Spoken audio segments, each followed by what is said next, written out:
No capítulo 48 de Jeremias, afirma que o juízo de Deus se estende a todas as nações, punindo especialmente a soberba e a confiança em ídolos e riquezas. Embora Moabe seja condenado à destruição e ao exílio, a promessa final sugere o horizonte da salvação divina, que em última instância se estende para além de Israel. Vamos à leitura. Jeremias capítulo 48. Contra Moabe, eis o que diz o Senhor dos Exércitos, Deus de Israel. Ai de Nebo, porque chegou a sua ruína. Cariatarim, tomada de assalto, cobriu-se de vergonha. A praça forte ficou em tumulto e desvairada. Findou-se a glória de Moabe. Em Essebom conspira-se contra ela. Vamos riscar esse povo do número das nações. E tu também, Vadimena, serás reduzida ao silêncio, porque a espada te persegue. Gritos elevam-se de Oronaim, devastação, catástrofe. Moabe foi abatido, gritam seus filhos. Pela encosta de Luite chora-se, sobe-se em prantos, e pela descida de Oronaim ouve-se clamores de angústia. Fugi, salvai-nos, sede qual cimbro no deserto, porque pusestes a confiança nos teus ídolos e nos teus tesouros. Tu também serás tomada, e será levado para o exílio Camus, com seus sacerdotes e chefes. Em todas as cidades penetrará o devastador, nenhuma será poupada. Será destruído o vale e o planalto devastado, como disse o Senhor. Dai asas a Moabe para que tome voo, porque suas cidades se transformarão em deserto. Maldito aquele que faz com negligência a obra do Senhor. Maldito que recusa o sangue à sua espada. Desde a juventude, Moabe vivia em paz, repousando sobre a borra, sem ser transvasada nem exilada. Assim o sabor lhe ficou intacto o aroma. Dias, porém, virão, oráculo do Senhor, em que lhe enviarei transvassadores que o transfegarão, esvaziando os tonéis e quebrando os odres. E Moabe se envergonhará de Camus, como Israel envergonhou-se de Betel, que constituía sua esperança. Como podeis dizer, somos bravos, valentes guerreiros? Moabe está devastado, escalaram suas cidades. A flor de sua mocidade desce para a matança, oráculo do rei, cujo nome é Senhor dos Exércitos. A ruína de Moabe é iminente. Dele se aproxima a largos passos a desgraça. Chorai a vós, seus vizinhos, e dizei vós, que lhes conheceis o nome. Como se partiu esse cetro poderoso, esse cetro cheio de glória? Desces de tua glória, assenta-te no solo ressecado, filha de Dibom, que moras nesse lugar, porque o devastador de Moabe sobe contra ti, para destruir tuas muralhas. Detente no caminho e espreita, habitantes de Aroé. Interroga o que foge e o que escapa, perguntando-lhes: o que aconteceu? Moabe em ruínas cobre-se de vergonha. Gritai, gemei. Anunciai ao norte de Arnon que Moabe foi destruído. Foi o julgamento executado sobre a terra da planície, sobre Elon, Jassa, Mefaate, Dibom, Nebo e Bet-Deblataim, sobre Caritarim, Bet-Gamur, Bet-Maom, Cariote e Bosra, e sobre todas as cidades próximas ou distantes da terra de Moabe. Foi abatido o poderio de Moabe, seu braço foi partido, oráculo do Senhor. Embriagai Moabe, porque desafiou o Senhor. Ele se debaterá no próprio vômito, e por sua vez se tornará objeto de zombaria. Não era Israel alvo de seu escárnio? Foi ele surpreendido entre ladrões, para que ao falar dele sempre abanasse a cabeça. Abandonai a cidade para habitar os rochedos, habitantes de Moabe, assim como faz a pomba que coloca o ninho na borda dos precipícios. Conhecemos o orgulho do soberbo Moabe, sua altivez, sua jactância, seu orgulho e arrogância de coração. Conheço-lhe a presunção, oráculo do Senhor, a jactância e a vaidade. Eis porque gemerei sobre Moabe inteiro, e sobre ele lançarei gritos, choro o povo de Quisarés. Mas que sobre Jazé choro sobre ti, vinha de Sabama, tuas vides se alongava até o mar, atingindo o mar de Jazé. Sobre tuas searas de vindimas lançou-se o devastador. Afastaram-se a alegria e o regozijo dos vergéis na terra de Moabe. Fiz com que secasse o vinho nos lagares. Já não se amassam as uvas entre gritos de alegria, nem a canção é a mesma canção. O clamor de Esebom sobe até Elale, e a voz se estende até Jassa, e de Segó até Oronaim, e Eglat-Selícia, porque as próprias águas de Nerim secaram. Farei desaparecer de Moabe, oráculo do Senhor, aqueles que sobem aos lugares altos para incensar seus deuses. Por isso meu coração por Moabe geme, como geme a flauta. Meu coração pelo povo de Quirares geme, como geme a flauta. Eis a razão pela qual todo o proveito obtido se perdeu. Todas as cabeças foram rapadas e cortadas as barbas. Foram golpeadas as mãos e os rins cobertos de sacos. Sobre os tetos de Moabe e em suas praças só lamentos se ouviram, porque despenquei Moabe qual vaso inútil, oráculo do Senhor. Tudo é ruína, gemei. Quão vergonhoso é para Moabe baixar assim a cerviz. Tornou-se Moabe objeto de escarmento e de pavor para todos os vizinhos. Porquanto, assim diz o Senhor, o inimigo como águia toma voo, estendendo as asas sobre Moabe. São tomadas suas cidades e arrebatadas as fortificações, e o coração dos guerreiros de Moabe será naquele dia semelhante ao coração da mulher em parto. Moabe foi riscado do número dos povos porque desafiou o Senhor. O terror, o fosso e o laço acercam-se de ti, ó Moabita, oráculo do Senhor. Quem fugir do terror cairá no fosso, e o que escapar do fosso será apanhado no laço. Porque trarei sobre ele, sobre Moabe, o ano de seu castigo, oráculo do Senhor. À sombra de Esebom detiveram-se extenuados os fugitivos. De Esebom, porém, jorrou um fogo, uma chama no meio do Seom, que devora os flancos de Moabe e as cabeças dos filhos do tumulto. Desgraçado de ti, Moabe, chegou o teu fim. Povo de Camos, são arrastados teus filhos ao cativeiro e tuas filhas aprisionadas.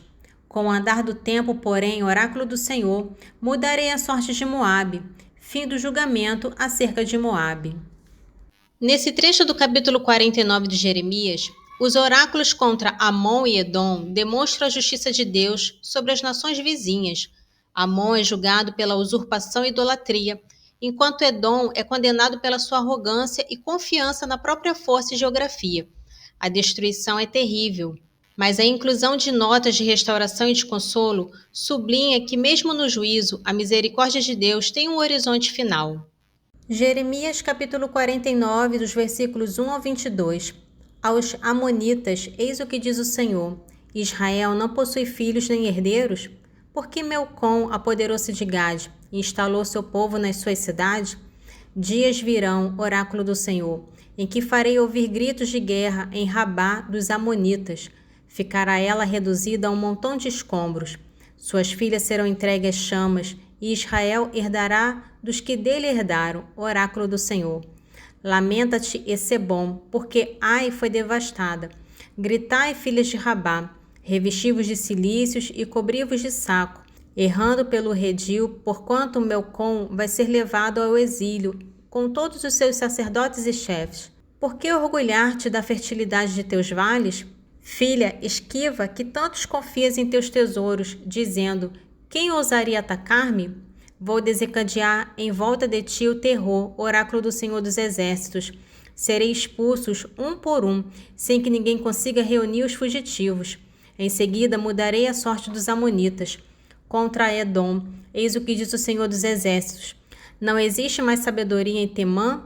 Perdeu-se o conselho dos clarividentes, desvaneceu-se a inteligência? Fugi, voltai as costas, ocultai-vos nos esconderijos, habitantes de Dadã, pois que trago a ruína sobre Esaú. Chegou a hora da devastação. Se vierem a ti vindimadores, nenhum cacho deixarão. Se forem ladrões noturnos, pilharão a saciedade. Porquanto eu sondei Esaú e lhe descobri os esconderijos. Ele não se pode mais ocultar. Foi arruinada a raça, seus irmãos e seus vizinhos, e não subsistirá mais. Abandonada a teus órfãos, eu lhes darei do que viver. Ponham tuas viúvas sua confiança em mim, porque assim falou o Senhor. Aqueles que não deviam beber deste cálice terão de beber. E tu, estarias isento dele? Não, tu beberás. Juro por mim mesmo, oráculo do Senhor. Será Bosra objeto de pasmo e de opróbrio, uma solidão maldita, e suas cidades serão eterna ruína. Chegou-me uma notícia da parte do Senhor. Um arauto foi-me enviado dentre as nações. Uni-vos, atacai-o, erguei-vos para a guerra. Olha, faço-te pequeno entre as nações, desprezado entre os homens. O terror, o orgulho do teu coração enganou-te, a ti que habita nas concavidades dos rochedos e que ocupas o cume das colinas. Ainda que colocasses teu ninho tão alto quanto o da águia, de lá te precipitaria, oráculo do Senhor. Será transformado Edom em objeto de espanto, e o transeunte estupefato mofará de suas ruínas. Irá se repetir a catástrofe de Sodoma e Gomorra e das cidades vizinhas, oráculo do Senhor. Ninguém mais habitará lá e nenhum ser humano a povoará. Qual leão o inimigo que sobe dos espinheiros do Jordão, para uma pastagem sem fim. Assim, em um instante farei fugir daqui Edom, e aí estabelecerei aquele que eu escolher. Quem se iguala a mim? Quem poderia provocar-me? Qual o pastor que poderia afrontar-me? Escutai a decisão do Senhor acerca de Edom e seus desígnios contra os homens de Temã. Serão arrastados para a morte, como débeis cordeiros, e seus campos serão devastados.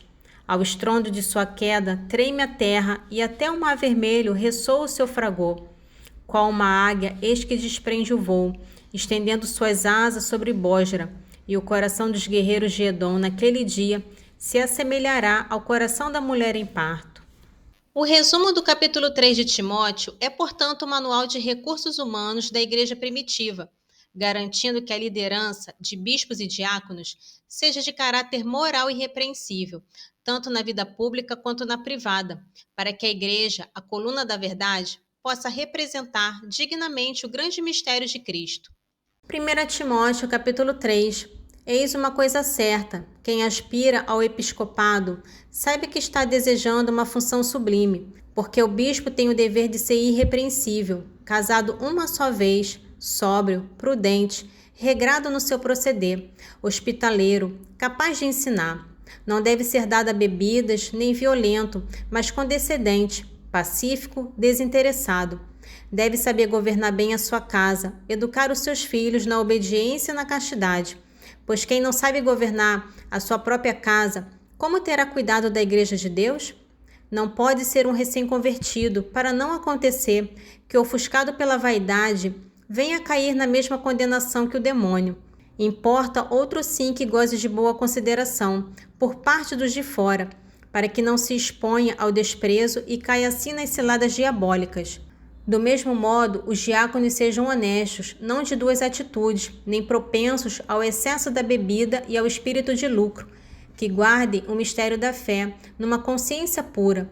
Antes de poder exercer o seu ministério, sejam provados para que se tenha certeza de que são irrepreensíveis.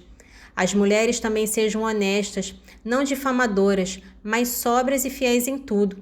Os diáconos não sejam casados senão uma vez, e saibam governar os filhos e a casa. E os que desempenharem bem este ministério alcançarão honrosa posição e grande confiança na fé em Jesus Cristo. Estas coisas te escrevo, mas espero ir visitar-te muito em breve. Todavia, se eu tardar, quero que saibas como deves portar-te na casa de Deus, que é a igreja de Deus vivo, coluna e sustentáculo da verdade. Sim, é tão sublime, unanimemente o proclamamos, o mistério da bondade divina, manifestado na carne, justificado no Espírito, visto pelos anjos, anunciado aos povos, acreditado no mundo, exaltado na glória. Nesse trecho do Salmo 108, traça um arco dramático, começando com a calúnia implacável, avançando para as terríveis imprecações contra o inimigo, passando pelo profundo lamento e miséria do salmista, e culminando nesta confiante súplica e louvor. A mensagem final é que a misericórdia de Deus prevalecerá sobre a maldade humana e o Senhor, o defensor dos indefesos, intervirá para que sua glória seja manifestada. Salmo 108, dos versículos 26 ao 31. Ajudai-me, Senhor meu Deus, salvai-me segundo a vossa misericórdia, que reconheçam aqui a vossa mão e saibam que fostes vós que assim fizeste. Enquanto amaldiçoam, abençoai-me. Sejam confundidos os que se insurgem contra mim, e que vosso servo seja acumulado de alegria. Cubram-se de ignomia meus detratores, e envolvam-se de vergonha como de um manto. Celebrarei altamente o Senhor, e o louvarei em meio à multidão, porque ele se pôs à direita do pobre, para o salvar dos que o condenam. Nesse trecho do capítulo 26 de Eclesiástico, é um compêndio de conselhos sobre a vida conjugal na perspectiva da sabedoria judaica. Ele estabelece um profundo contraste entre a boa esposa, que é fonte de vida longa, alegria e dom divino, e a mulher má e insolente, fonte de tristeza, ruína e vergonha. A ênfase é na modéstia, na fidelidade e na necessidade de vigilância para manter a honra da casa. Eclesiástico capítulo 26, dos versículos 1 ao 14. Feliz o homem que tem uma boa mulher, pois se duplicará o número de seus anos. A mulher forte faz a alegria de seu marido e derramará paz nos anos de sua vida. É um bom quinhão uma mulher bondosa, no quinhão daqueles que temem a Deus. Ela será dada ao homem pelas suas boas ações. Rico ou pobre, o seu marido tem um coração satisfeito, e seu rosto reflete alegria em todo o tempo. Meu coração teme 3 coisas, e uma quarta faz empalidecer de pavor o meu semblante: a denúncia de uma cidade, o motim de um povo, a calúnia, coisas estas mais temíveis que a morte. Mas uma mulher ciumenta é uma dor de coração e um luto. A língua de uma mulher ciumenta é um chicote que atinge todos os homens. Uma mulher maldosa é como um jugo de bois desajustado. Quem a possui é como aquele que pega um escorpião. A mulher que se dá a bebida é motivo de grande cólera. Sua ofensa e sua infâmia não ficarão ocultas. O mau procedimento de uma mulher revela-se na imprudência de seu olhar e no pestanejar das pálpebras. Vigia cuidadosamente a jovem que não se retrai dos homens, para que não se perca achando ocasião. Desconfia de toda a ousadia de seus olhos, e não te admires se ela te desprezar. Glória ao Pai, ao Filho e ao Espírito Santo, assim como era no princípio, agora e sempre. Amém. Divino Espírito Santo, iluminai-nos, guiai-nos, dai-nos sabedoria e discernimento. Amém.